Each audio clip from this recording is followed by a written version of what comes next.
In a stunning development that has sent shockwaves through the international community, Belarusian President Alexander Lukashenko, Vladimir Putin's closest ally, has issued an extraordinary and chilling warning regarding the ongoing Ukraine conflict and the escalating military situation in Eastern Europe. With Russian missiles now deployed on Belarusian territory and nuclear drills underway, the regional tension has reached unprecedented levels that demand immediate attention and analysis. Lukashenko's bold and uncompromising message comes at a critical moment when the world watches with bated breath as Russia and NATO-aligned forces continue their dangerous dance along the borders of Eastern Europe. The Belarusian leader did not mince words when addressing the potential consequences of further military escalation, warning that any attack on Belarusian territory could fundamentally transform the nature of the Ukraine conflict into something far more dangerous and unpredictable. During an exclusive interview that provides rare insight into the minds of Russia's leadership circle, Lukashenko revealed details of a remarkable conversation with French President Emmanuel Macron. The Belarusian president recounted how Macron had contacted him with concerns about Belarus's nuclear activities and military cooperation with Russia. According to Lukashenko's account, Macron expressed worry that Belarus was essentially starting a nuclear war through its military exercises in coordination with Vladimir Putin. Lukashenko's response to Macron was characteristically direct and dismissive. He stated clearly that he had no intention of going to war and questioned why Macron would even suggest such a thing. When Macron pointed out that Belarus had just conducted a nuclear drill with Vladimir Putin, Lukashenko responded with a simple phrase, "God be with you. So, but I am not any on This response encapsulates the Belarusian leader's apparent confidence and his dismissal of Western concerns about Russian and Belarusian military activities. When pressed further about the nuclear weapons question, Lukashenko made a critical clarification that reveals the strategic thinking behind Belarus's military posture. He stated unequivocally that he had only mentioned the use of nuclear weapons in one specific scenario, if an act of aggression were committed directly against Belarus itself. This statement carries enormous weight, as it suggests that Belarus views its nuclear capability not as an offensive tool but as a defensive deterrent against potential NATO or Ukrainian military action. The conversation between Lukashenko and Macron extended far beyond the nuclear question, covering the broader geopolitical landscape of the Ukraine conflict and European security.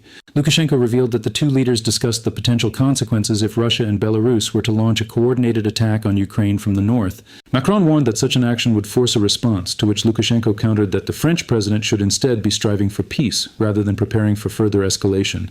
Lukashenko's advice to Macron was particularly revealing about his vision for resolving the conflict. He suggested that Macron, as the senior statesman of Europe with years of experience and power, should take the initiative to bring the major players to the negotiating table. Lukashenko pointed out that many of the other European leaders, including German Chancellor Friedrich Merz and British Prime Minister Keir Starmer, are relatively young and inexperienced compared to Macron. He argued that Macron, as the key player and driving force in Europe, should be the one to arrange a meeting with Putin in either Moscow or Minsk to resolve the conflict through direct dialogue. The Belarusian leader also made a pointed observation about the role of the United States in European affairs. He argued that European security issues should be resolved by Europeans themselves, not by the United States. Lukashenko noted that even Donald Trump has acknowledged that the Ukraine war is fundamentally a European issue. He suggested that Europe should not wait passively for American intervention, but should take action independently to resolve the crisis through direct negotiations among the parties involved. Despite Lukashenko's claims of peaceful intentions, the military reality on the ground tells a different story. Belarus has allowed Russian forces to use its territory extensively throughout the Ukraine war, providing crucial logistical and operational support for Russian military operations. The country has significantly expanded its military cooperation and defense coordination with Moscow, effectively integrating itself into Russia's broader military strategy in the region. The most alarming recent development is the deployment of Russia's newest and most advanced missile system, the Orshnik, on Belarusian territory. The Orshnik is a medium-range ballistic missile that represents a significant technological advancement in Russia's strategic arsenal. Ukrainian military analysts have conducted detailed studies of the Orshnik's destructive potential, revealing capabilities that could pose an unprecedented threat to targets across Eastern Europe and beyond. According to Ukrainian analysis, the Orshnik carries conventional submunitions, each weighing approximately 50 kilograms. These submunitions are solid cast metal ingots rather than sophisticated guided kinetic penetrators, indicating that Russia has opted for a simpler but potentially more devastating approach to maximizing damage through sheer mass and velocity. The warheads are constructed from cast iron rather than higher performance steel or tungsten alloys, a design choice that affects how the submunitions deform upon impact and the type of damage they inflict on targets. While experts note that the overall damage from these cast metal submunitions is relatively modest compared to guided penetrators or modern shaped charges, the impact patterns demonstrate impressive penetration capabilities. In one documented case, a single submunition pierced through a roof and continued through 5 floors of a building before finally stopping on the first floor. This illustrates both the impressive penetration depth and the concentrated nature of the damage these weapons inflict. The impact craters left by Orshnik submunitions typically measure approximately half a meter by half a meter in several buildings, evidence of concentrated kinetic strikes rather than wide-area blast effects. In another case, a submunition penetrated a roof in the first floor, continuing down to basement level before losing momentum. One particularly destructive impact created a crater approximately 2 meters wide and 60 centimeters deep, demonstrating that while some strikes are locally destructive, they do not always produce the large-scale devastation associated with traditional high-yield explosives. The destructive effectiveness of the Orshnik depends heavily on the altitude at which the missile's warheads release their submunitions. Analysts estimate that to achieve optimal coverage and sequencing, the submunitions would likely need to be released at altitudes around 5 kilometers. Raising the deployment altitude substantially increases the coverage area and therefore the overall destructive effectiveness, meaning that higher release points can transform many small impacts into a much larger combined effect across a wider geographical area. Beyond the conventional capabilities of the Orshnik, Russia has also deployed its nuclear-capable Iskander-K missile units as part of large-scale joint military drills with Belarus. This deployment of nuclear-capable systems underscores how nuclear assets have become integrated into regular regional military exercises. Moscow has moved mobile nuclear launchers into forested areas, with footage from May 20th showing these systems concealed in wooded terrain to practice survivability in a potential conflict scenario. The same video evidence showed attack helicopters escorting military convoys into rural wooded zones, highlighting how air assets would protect and support mobile missile units during a crisis situation. Russian troops can be seen in the released footage preparing for cruise missile launches using the Iskander-K system, rehearsing the full sequence from deployment through to simulated firing. This intensive training represents a significant escalation in Russia's operational readiness for potential nuclear deployment scenarios. According to Russia's defense ministry, personnel are training nuclear deployment procedures in highly aggressive scenario scripts designed to mimic a fast-escalating confrontation with a capable adversary.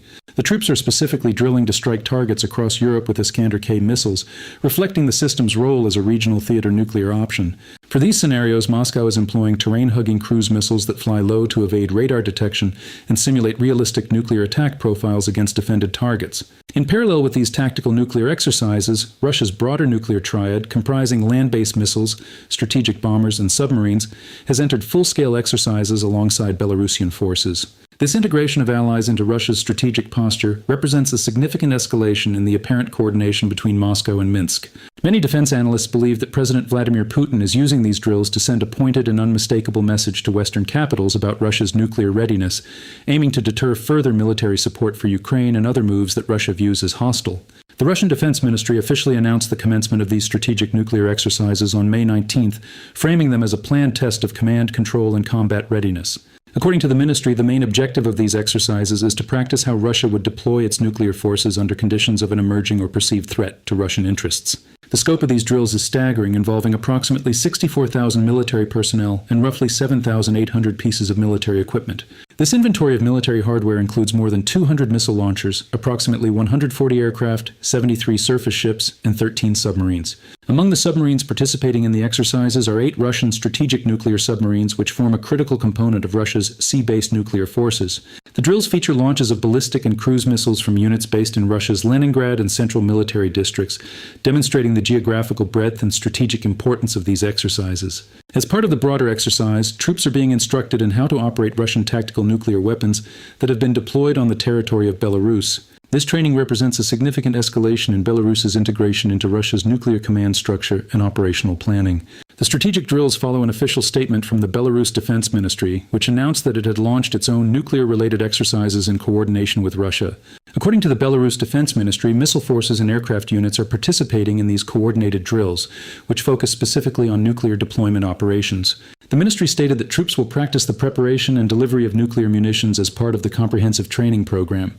Officials emphasized that the exercises will test combat readiness from unprepared and unplanned locations, stressing the flexibility in launch and deployment options that would be available to Belarusian forces in an actual conflict scenario.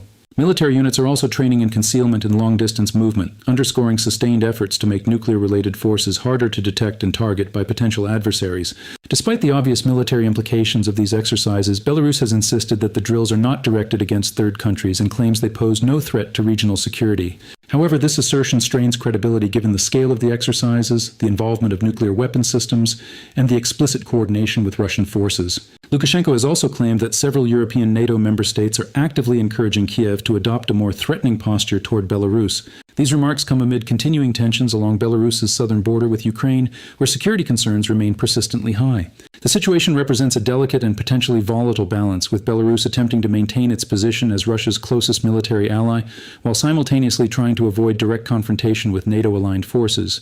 Belarus continues to serve as Russia's closest military ally and one of Moscow's most important strategic partners in the region. Minsk has allowed Russian forces to use its territory for military operations throughout the Ukraine war, providing crucial staging areas, logistics support, and operational flexibility for Russian military campaigns. Since the conflict began, Belarus has significantly expanded its military cooperation and defense coordination with Moscow, effectively transforming itself into an integral component of Russia's broader military strategy in Eastern Europe. The deployment of the Orshnik missile system on Belarusian territory marks a dramatic escalation in the military capabilities available to Russia in the region. The Orshnik represents Russia's newest medium-range ballistic missile system and is widely regarded as a significant addition to Moscow's strategic arsenal.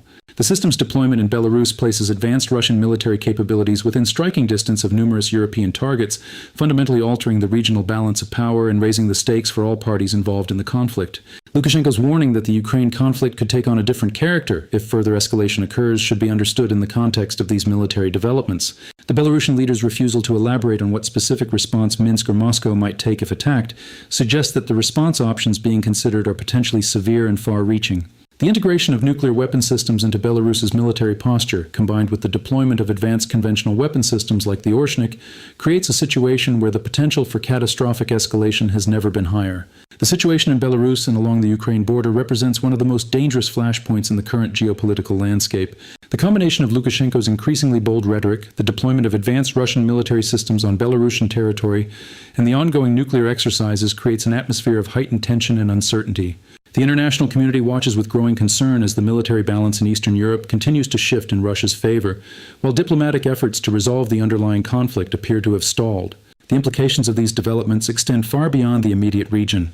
The deployment of nuclear-capable systems in Belarus and the integration of Belarusian forces into Russia's nuclear command structure represent a fundamental challenge to the existing international security architecture. The situation raises critical questions about how the international community will respond to further Russian escalation and whether diplomatic solutions remain viable in the face of such dramatic military buildups. As the situation continues to evolve, all parties involved must carefully consider the potential consequences of further escalation. Lukashenko's warnings, while couched in diplomatic language, carry an unmistakable message about Russia's determination to maintain its strategic position in Eastern Europe and its willingness to employ whatever military means necessary to achieve its objectives. The world watches as this dangerous game continues to unfold, hoping that diplomatic solutions can still prevail over military confrontation.